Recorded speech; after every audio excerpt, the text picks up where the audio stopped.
এ ফগু, ফগু কোথায় আছিস রে? আয় জলদি আয়।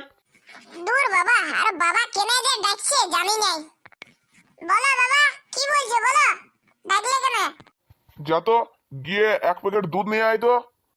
দূর বাবা, আমাকে সব কিছু বলে, নিজে কিছু করবে না। যাই না, এখন দিবে ধরো কুত্তা করুম। হ্যাঁ যাচ্ছি। রে ছেলেটা যে চলে গেল, পয়সাটা নিলেই নেই, দোকানে কি বলবে? এ বাবা, বাবা, এ বাবা, আর বলো পয়সাটা নিয়ে যাই নে, পেঁদা চলে গেছি। দাও দাও, পয়সাটা দাও। হ্যাঁ লে লে লে, আর যে টাকাটা বেঁচে যাবে সেটা কিছু কিনে খাইয়া নিবি।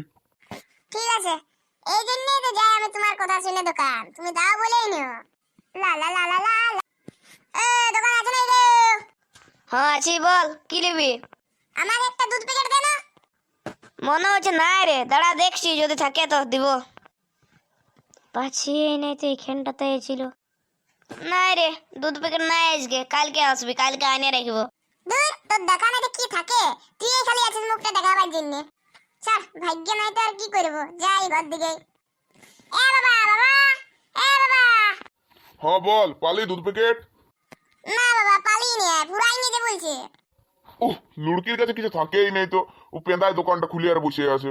হ্যাঁ, আমিও বললাম ওইটাও আছে। দে দে পয়সাটা দে। পয়সাটা? বাবা, পয়সাটা যে পড়ে গেছে। কে? অতটা টাকা ফেললি? 50 টাকা নোটটা ফেললি তো? কোনো ঢং নাই লে। যা এবার যা না, আমার মুখটা ধরে ঢাকিল না, যা। বাবা আমাকে মারলো। তো বন্ধুরা, ভিডিওটা কেমন লাগলো? যদি ভালো লাগে থাকে তাহলে লাইক সাবস্ক্রাইব করে দেবে। আর কমেন্টটা কে বলবে, তোর দাদু?